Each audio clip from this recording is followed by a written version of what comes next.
Okay, so tell me, who are you and what do you do? Hi Martin, good to see you again. It's Dominic from Animotion previously. I'm currently running my own consultancy called Digital Thinkers. Digital thinking. Okay, so you set up Animotion 15 years ago, is that right? You straight out of university, or was it?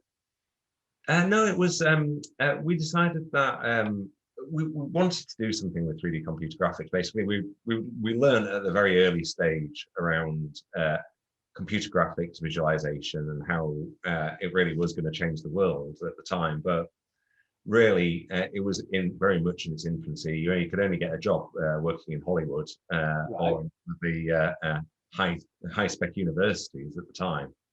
So myself and friends decided that we wanted to go out into industry first, kind of sharpen our claws that way. I myself had always planned on working in the games industry. It was my dream to work. It's how I. How old are you now? You're 30. No, I'm 43 now. Okay, so at 43, I think everybody at that age who was into computer technology wanted to work in the games industry. That was it. Even I wanted to work in the games industry. Well, and it was triggered all the way back when I was 16, when I went to my careers advisor at the school and said, what do you want to do with it if you're living? I want to work in the games industry. I want to work in the games industry. And they're like, that's not a job. Nobody has a job. No, nobody has a job in the games industry. You'll never make any money making games. You'll never make money off that. And the entertainment industry, as far as special effects are concerned, that happens in Hollywood. That doesn't happen here. It doesn't happen here. Yeah. So that made me quite angry. And then, as I then explained to colleagues, friends, and everybody else that wanted to work in the games industry, they had very similar impressions of just, go get a proper job. Yeah. So when I'd finished my course at university, which finally taught me how to do it. Was that you did computer engineering, programming? Visualization, which isn't the metaphorical sense of looking after your well-being. Yeah. It's taking computer graphics and taking mathematics and creating visual outputs in a way that hadn't previously been done. It was started by Pixar and that generation, ILM, as far as computer graphics was concerned. That's quite an out there course to do 20 years ago, isn't it? It's quite that can't have been that. Not many people were doing that. There was 2 places in the country that did it. There was one in Bournemouth and one in Middlesbrough. Okay. The one in Bournemouth you had to be an artist for, and I, as a techie who could never really draw. But so was that Poole College, Bournemouth and Poole College? I think so. I applied for that years ago, a long time ago. Okay, so you've done visualization. You've obviously got a mathematical brain. You've got a computer brain, and you say, did you go straight into setting up Animotion, or did you? No. I went from that. I went and worked in the games industry and worked on some AAA games titles for PlayStation 2 launch. Which was good. I was involved in Stuntman and I helped out a little bit as far as I think I was a character in Driver 3. And then, but I soon found that the games industry wasn't really for me or what I thought it was going to be for it. As the way the games industry works is, a few people sit down at the very beginning and go, this is the idea for the game, this is what it's going to look like, and this is how we're going to deliver it. And everybody else that's employed is just there to do those tasks. You don't really get much creative input. No, they've got thousands of people, and one of them just does the horse, or one of them just does the car mechanics. You go, you're the tiny chunks, aren't you? And my role in the games was to actually go through and destroy the 3D models to make them more simple in the distance, so it didn't put too much computational power on it. But I sat there and was like, I want to do this. I don't want to be working for people. I want to do this myself. Right. I want to run the business. And so I left and came back home, came back to Harrogate and worked for a web agency that had just taken a huge amount of investment. Right. And we're talking, 2003 here. So, right. Being involved in the early days of the web, when Flash was rife and the Microsoft web publishing tool was still being used. Those were the days when people started doing intros to websites, like little movies, and you had to have a skip intro button.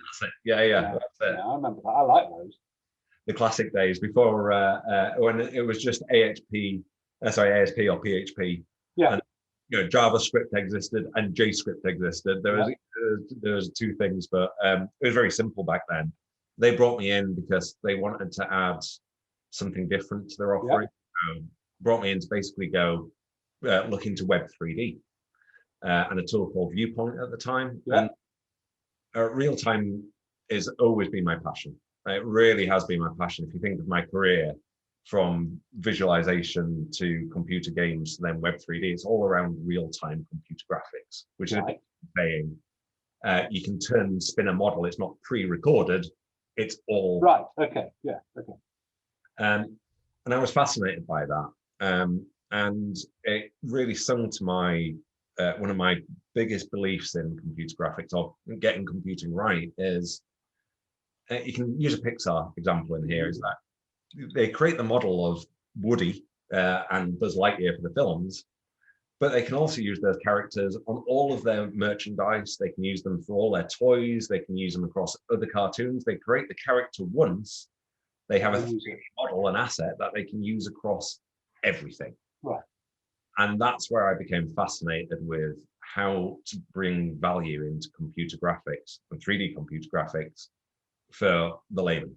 For being an entertainment industry thing, how did you leverage the value that 3D computer graphics is going to bring to industry? Right. And so I did that for around about 3 years. But in the background, as friends, we carried on talking about setting up a business. And my business partner at Animation, Sam, had been made redundant by Teesside University and started up the business in its first round. And I was going to join him at that point, but I felt like there was still things that I needed to do. In the previous business, I'd become a shareholder. I'd become very senior in the organization. And it was actually the moment that clicked for me as my boss turned around and said, I'd like for you to potentially become managing director. Right. And, I remember it clearly saying to him, I'm not sure that I could be managing director. I need training. I need, how do you do it all? How do you actually be a managing director? How do you be a leader? You either are or you aren't. You either take it on board, you take on the challenge, or you fear it and you back away from it. And that, when he said that to me, it was right. Well, if he thinks I'm ready, then okay, maybe now's the time. Maybe I can take my thinking that I've developed while building what was just a single role in the organization at the web company in Harrogate to being, a quarter of its turnover. 20 people, but one person making up a quarter of its turnover. Right. Sam and I started Animation at that point. So you started it was 15 years ago, you started the company. 2006. Okay, 2006. Now, the company does AR, VR, visualization, digital solutions, and so on. But you took it from, because in the last 3 years, your face has appeared on however many magazines, the company's won however many awards. And I know you're quite modest. So when I said earlier on before this, we were talking about, I think you've got, certainly locally, certainly up north, you've got a big name. How have you gone from, how did you go from basically two blokes setting up this computer to you having your name and your face on the front of Tech Startup magazine or whatever ones you've been on? You have been on loads, and you've won loads of awards for being a fantastic business. What's the journey you went on? Difficult one to answer, I know. But. I think it was, for me, there's an element of perseverance. Yes. And bloody mindedness, but the real truth in it is we were so passionate that we knew what was coming. We could see trends. I mean, I've been involved in computing since DOS was invented and Windows was invented, and you could just see how this was going to develop over the next few years, and that people had got confused. And some of the thing that I feel really passionate about is people get content and technology confused. They merge the two of them into the same thing. Sometimes they use the word digital, sometimes the word technologies, but what they do is they mash the two of them into it. And technology changes, and it always changes. Technology is a delivery mechanism for me. Yeah. Content, the thing that runs on the technology, is what makes it true, is what makes it valuable. So if the content is valuable, then the technology is useful. And so without the content's valuable, but the technology is useful. The technology, you can't get your content in front of somebody without technology. No. But technology in itself is just a blank box. It doesn't do anything. It's what it does. It's the content and the production that goes into that content that makes it come to life. You know, you've just got to look back through history of the things that have done well out of it. You know, people said that radio would disappear. Radio is never going to disappear. It's just there. It's ambient. It's in the background. Never disappear. It requires nothing of you to interface with it and take knowledge from it. But they did say that technology, the internet, was going to kill radio. And it's probably brought in, and actually they have said that things are going to kill TV. And I think the internet and technology is TV, from my perspective, is going through a golden age. Well, what they were talking about is it might kill broadcasting. Yeah, it kills the technology changes, but the content. So are you a content person? Because you're a technology background, but you're more of a, so you're in effect, you're using the technology to implement the content rather than focusing on the technology. Is that right? That's it. What's the problem? What is it you're trying to solve? And what does success look like? Right. Forget about the technology, because if somebody comes through and says, you know, we want a VR project, I would always ask them, why would you want a VR project? What is it you're wanting to do? What is the impression that you're trying to make, and what does success look like? Because it's not necessarily VR is the way to do that. And so it was trying to have a good understanding of where technology can be applied, how content can be created, but then the key element was speaking language to businesses that they spoke, and not being a digital company, but being a company. Yeah, so you can deal, because you've always come across as a business person. And as you're saying, it's because I think a lot of people, in my experience, we used to have clients come up and say, I want a viral marketing campaign. I want this. And they come in, as you say, they come in with, I want an AR. I get it a lot now. I want an app. Yeah. Well, what do I want an app for? Yeah. Well, because why is anyone going to have your app on their phone? Why? And they come at it from, as you say, they come at it from technology. But why do they do that? Is it because they've been sold it? Is it because they want to appear good in front of the board? I have a couple of things. The reason why I believe that. One is I think the tech giants are responsible for massive lies and over. You know, you've just got to look at what Apple do to promote their products and the way in which they say they can do things, or how virtual reality has been put across in films like Ready Player One. These things are just not physically possible ever. Right. Are believed to have this aspirational lifestyle around technology. And so they come at it with the aspirations about what the lifestyle of technology brings to them, not necessarily the complications of what the technology has to do to deliver it. Because we all know we're worlds behind what Ready Player One could ever do, but we're nowhere near anything like that, are we? Because VR and AR, you can't even really model. Am I right in thinking? Because I remember thinking you can't even see yourself. Well, the thing is, Ready Player One can never happen, ever happen, because you can't have that type of haptic feedback unless you can suspend somebody in midair and then put pressure against their muscles. The only way to really do it is to go straight to the brain. But the ability to have a mass participation environment in a real time is not actually that far away. Cloud computing is the thing that will change this. So imagine just for a moment that cloud computing is a huge computing power. And people use it to process data, but rather than process data, imagine if it was used to send information from one device to the cloud that rendered it and sent the images back to the device in a stream, basically interactive Netflix. We're now getting to a point where cloud computing and pixel rendering is possible, where you could have a device that literally is like a mainframe that connects to a supercomputer, streams the frames to you, does all the computational power on the fly on the cloud, but just streams it to your device. So that, imagine augmented reality glasses, and you go, right, I'm going to turn this wall into looking out into a field, and turn this wall into a mountainous environment. And my glasses are just tracked with the real world and the virtual world, so it becomes a blend of that environment. That's how you can do Ready Player One. But that has to depend on the speed of the connection to the cloud computing, the power of the cloud computing. Because your glasses aren't doing the job then, are they? 5G. 5G is so exciting. And this is kind of where I started to open my eyes a bit, where in my previous role from an immersion where I wanted to make a change is I've been waiting my entire life for technology to get to a point where it was ubiquitous.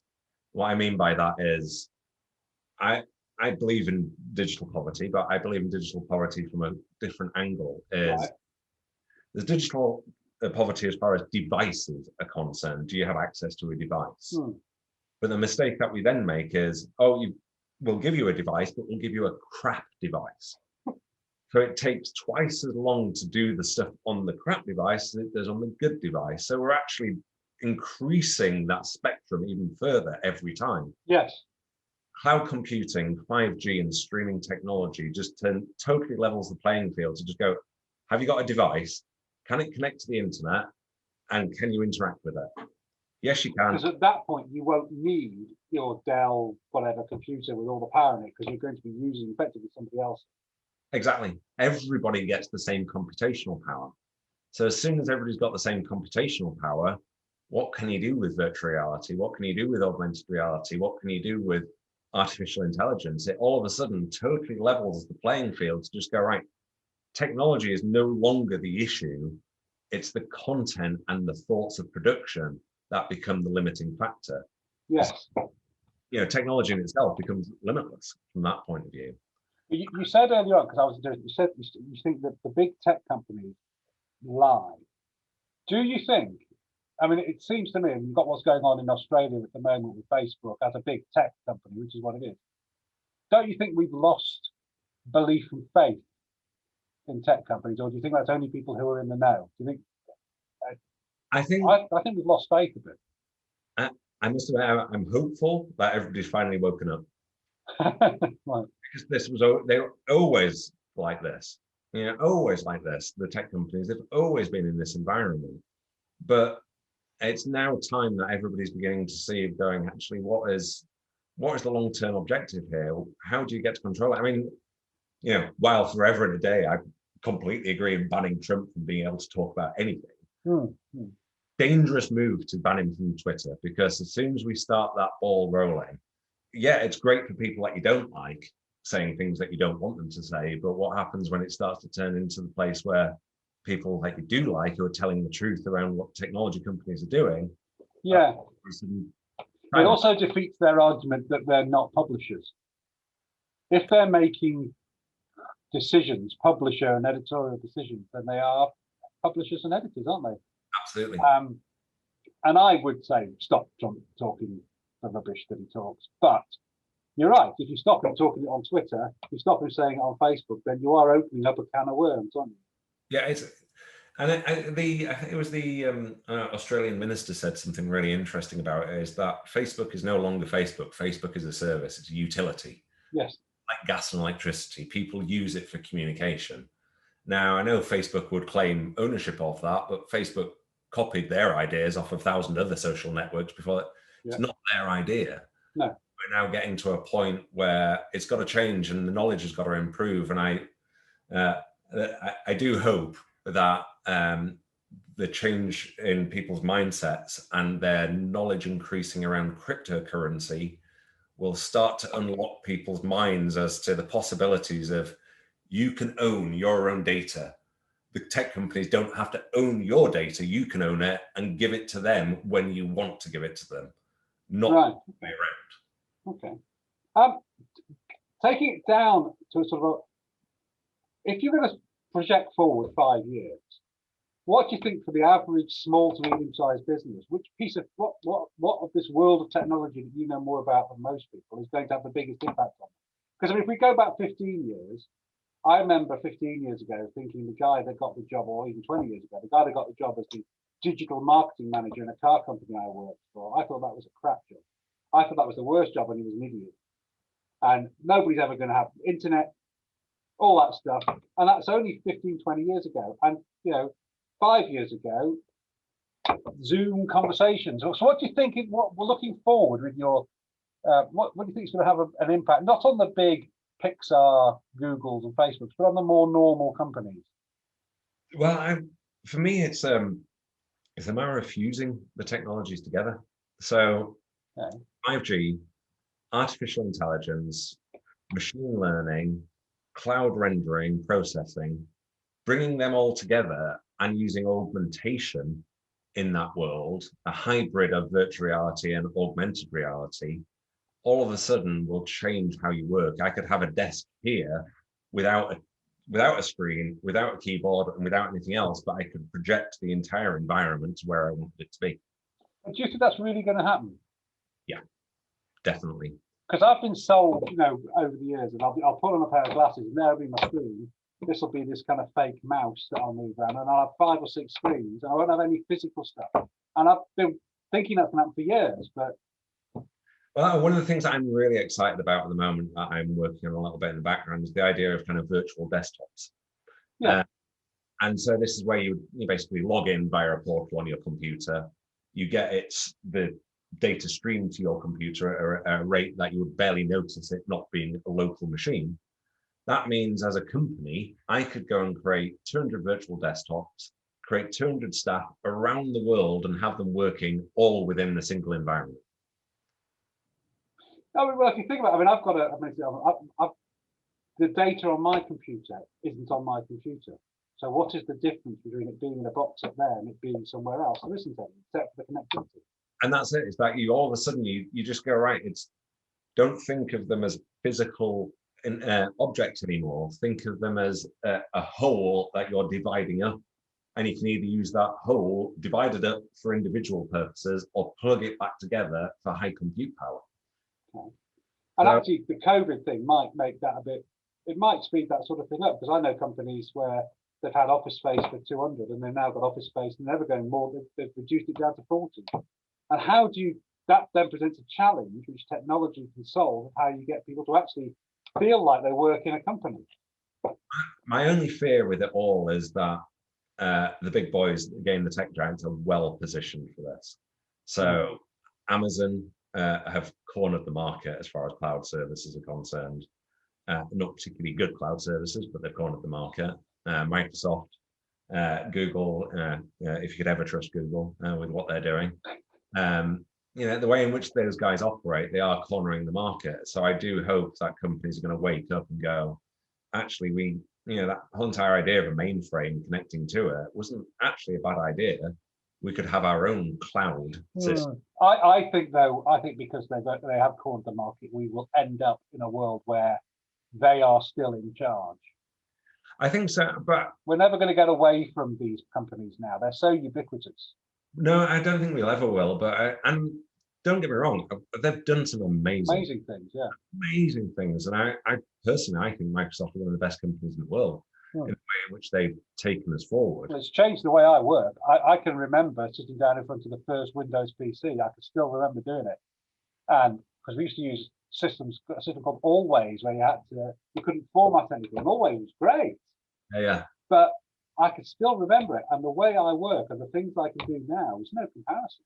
It's nothing.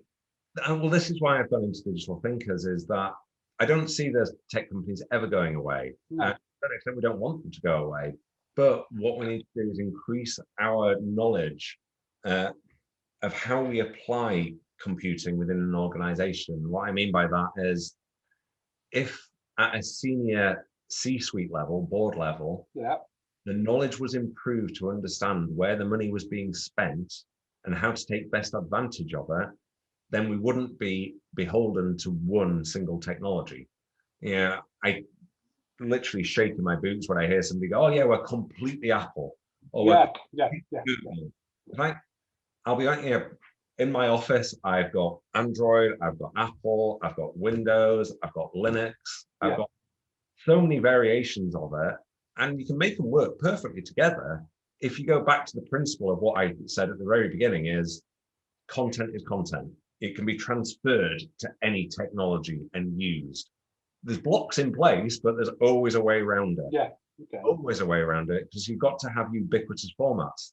The most simple way to explain it is if you have a web browser and you go to the BBC website and say you're going via Internet Explorer, but your friend over here is using Chrome and they're going, oh, but look at how great the BBC website is, and I can't see it. Well, all I'm going to do is going to load up Chrome and play it that way because it's in a HTML format. So therefore, everybody needs to make sure that they're giving a good customer experience that is the same. Yes. So we don't need to be pulled in the direction of a specific platform. Keep it ubiquitous across all platforms and deliver it. This is technology, again, is just a delivery mechanism for content. Because because come across a lot of technology people, a lot of technology consultants and companies, and they do go at it from the technology first perspective, it seems. And you're coming at it from the opposite perspective, which makes more sense. You're coming at it from the human perspective in a sense. Yeah. It's the content and the usability and what it does for people, not the technological route you use to solve that problem. It's a bit of a nasty comment. I don't mean it across the board, but people tend to sell technology because they can make a bigger margin. Yes, it's an easy sell, isn't it? I can sell you that, and off you go. Yeah. And then you can go in front of the board and say, well, I've got a SaaS solution. How much does it cost you? £400,000. Well, that must be good then. Exactly. For example. Yeah. Okay. Well, if we take a step back, because going off from the technology, because I want to focus just for a little bit, because I know you've got busy guy, you've got other things to do. When you we're talking about how you grew the company, you talked about perseverance and bloody mindedness. Yes. Now, my wife said to me that they were married 30 years, and she did ask me what I thought the secret to a long-lasting marriage was, and I said actually it was persistence and bloody mindedness and holding on for the grim death, which she didn't take particularly well. But what I think a lot of work is about persistence, perseverance, and a bloody minded determination not to give up. So if you're going to go, what do you think are the key qualities that have made you go from where you are now to what's the most important thing for somebody setting up a business to have? Confidence. 100% confidence. If you're confident and you want people, your staff, to be confident in believing what you're going to do, you do it via confidence and showing them that you are going to be up for every challenge. How do you do that though? Because there are times when you're running a business when you're quaking in your boots. Be honest. Honesty is, you can be confident about being quaking in your boots. Be confident about admitting to somebody that you're not entirely sure about it, but you're going to make it your best go to understand what the problem is. And that honesty, confidence, and fairness is the way that I've always felt is the best way to do it. Maybe it's a disservice and something that I've done, but I would always put my principles in front of money. Well, I think that's interesting because you say honesty and fairness, and that comes back to being an honourable person. And one of my clients said to me that decent people attract decent clients. And I think you've always come across as an honourable, decent person. But there are some people whose approach to business is the exact opposite to that. Yeah. And they've probably got more money than you and I will ever see. Probably, yeah. But I couldn't live for myself if that was the case. I've dealt with clients and I've dealt with projects where I could have made hundreds of thousands of pounds.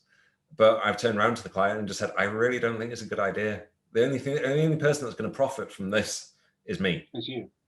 And all that's going to happen is I'll deliver it, I'll get loads of money, but I'll never see you again. And I'm going to damage my own industry. And that's what's been going on for years in virtual reality and immersive technologies and visualization. It's been damaged by people trying to make a quick buck. So it's never developed as an industry and really made the forefront. And only now is it getting there. And I think that's down to honest business owners trying not to make a quick buck and trying to see a long-term value in what it is we do. And if we as business owners don't hold those values to ourselves, then we're as good as our last project. And that for me was always the most important thing, is that we've got to deliver value, we've got to make an impression. If we don't make that impression, we've got to learn from it and improve every single time. It's never done. Nothing ever done. No. Constant innovation. Yeah, it literally is part of your mindset, and it's something that I always do.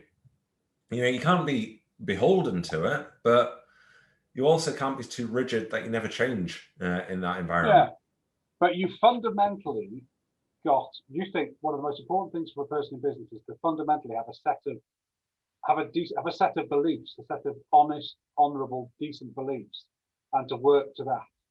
I think that's true, because I think it's hard to get, for a start, if you're being selfish. If you don't tell many lies, you can't really get caught out, can you? So if you're confident and honest, you don't have to remember what you said to somebody, because you're trying to do, and if you're constantly trying to do a good job, you can live with yourself. And consistent as well. Yeah. So for 15 years, the reason why I've probably been there is because what I said from day one to setting up the business to the last day I was there was exactly the same thing. It never changed, because I just strongly believed, I was confident about what it was that I was saying. And that consistency in your message, and being there present at all times to readdress that message, changing. The other thing that I would also add in that is not being led by trends. That's difficult in a technology business, which is AR and VR and all that is augmented reality. It must be hard, actually, not be led by trends. Well, you said it yourself. You know, when we first set up the business, it was all about the web, and then we were doing web, and it was like, no, web is just a delivery mechanism for what we do. It then moved on to apps. Apps are going to be the next thing. Everybody, if you're not in apps, you don't have an app, you're not a business. Yeah, you're not there. It's like, no, apps are just another way, another package of delivering content. Yeah. So I will use an app when it's right to use an app, but I'm not going to jump onto that trend at the time. Right. It was trying to avoid technology trends that were being sold to us, so the big tech companies could make the money and sell their platforms. Right? You know, technology, the biggest principle I always apply in that is, just because you can doesn't mean you should. Yeah. So we stuck to what we did, and rather than jumped on the web bandwagon or the app bandwagon, or at one stage it was the we bandwagon, you know, all of a sudden the we was, moving. These are just trends, these are just blips. You know, you've got to see it over the long term and see how it's going to be implemented, because humans just go for the path of least resistance. TV works because it asks nothing of you. Radio works because it asks nothing of you. Immersive technology will only work when it asks nothing of you. Yeah, when it doesn't interfere with my life. I can sit on the sofa in a really relaxed state and still enjoy it. As soon as we get to technology in that way, look at all the technologies we have that are permanent now. They fit within that category. Yeah. We can use them everywhere, but they don't get in the way. If I've got to put on a pair of Google glasses or a big AR, I've got to do it too deliberately, haven't I? It gets in the way. Yeah. And so therefore, augmented reality and virtual reality, this is going to sound strange for me as a person, is I don't think it will ever really get to where people think it's going to be, because there's the human condition. So it'll never get to the Blade Runner 2049 state? I don't, until we go direct to the brain and forget the organic matter, then no, I don't see it happening. And I don't think I would trust Google, Facebook or Amazon to have anything that went straight into my brain. No. Because I'd end up buying things that didn't even, I do anyway. Well, Sega tried it 20 years ago, almost 25 years ago, as they were getting used, preparing themselves for haptics and neural feedback into controllers. And they did some really interesting stuff around that. They actually worked with people that were in end of life care that only had days left to live. And they worked with somebody who'd been hit in a bike accident, who couldn't communicate, had no way of communicating to his family or anything. And they put neural synapses on it directly to his brain, which is quite interventional as far as it wouldn't. It's quite invasive surgery. He wouldn't have survived the operation. But what they were able to prove is that they were able to communicate with him and say goodbye to him before he passed away. And that is incredible. For me, that's Yeah, where that is amazing. it is just unbelievable. And that's where technology is always held in my heart is if we can do stuff like that, brilliant. That's when technology has a place. And That that's is where I amazing. want to move to now is to, the work I'm doing now with Central Ambulance and Yeah. the councils and the local authorities is about trying to move technology into that place. How does it support us to become better Yeah. humans rather than how does it support us to make more money in my pocket? It's an interesting attitude because I must admit, I'd like to think I share that. My approach is always based on the fact that I'm a bit of a comic geek and I was brought up with characters that had a sense of right and wrong and a sense of decency and all. I know it sounds naff, but I feel that you get this kind of sense of what's right and wrong from somewhere because a lot of my clients I pick up because somebody's ripped them off. Right. Yeah. And I'm thinking, just how can you take somebody that only got 400 quid to spend on something and rip them off?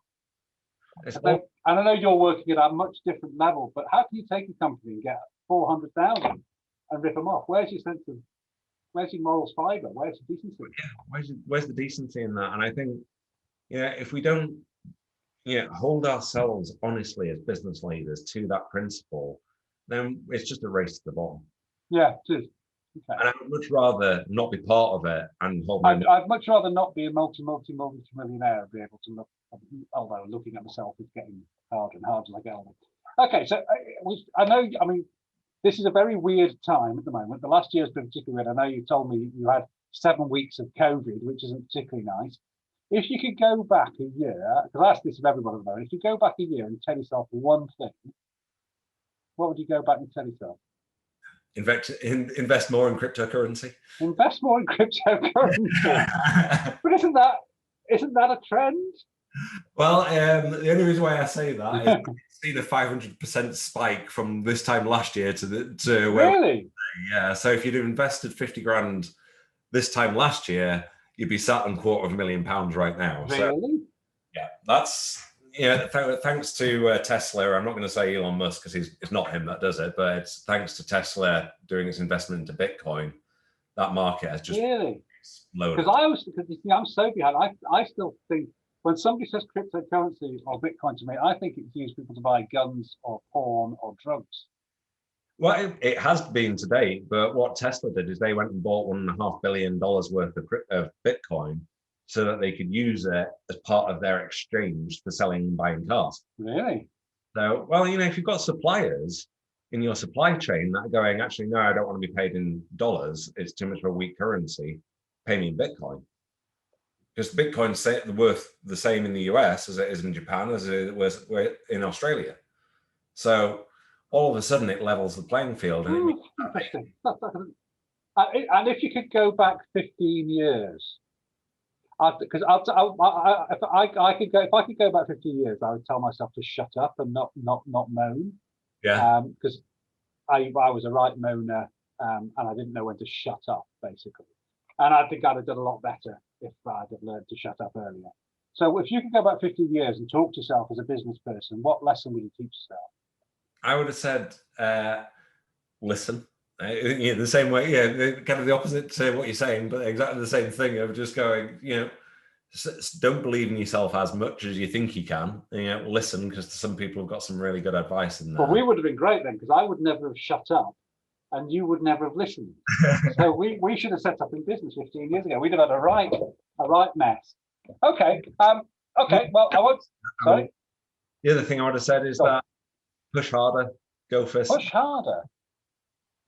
The only thing that holds you back as a business owner and going for growth is your own insecurities around what you feel you can produce. And you do that by comparing yourself to people that don't even exist in your environment.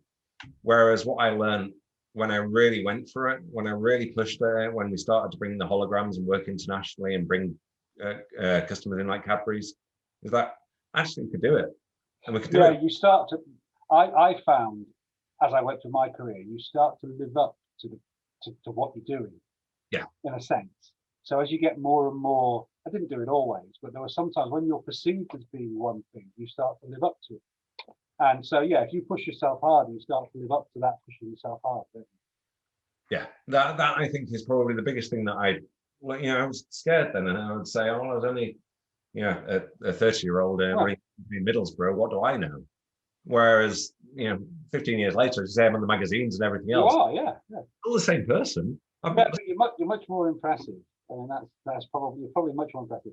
Okay, well, I know you've got other things. As you say, you've got a lot of other things. So I will just say thank you very much, Dom. That was really useful. Pleasure. And hopefully speak to you soon. Absolutely. Pleasure to speak to you, Matt.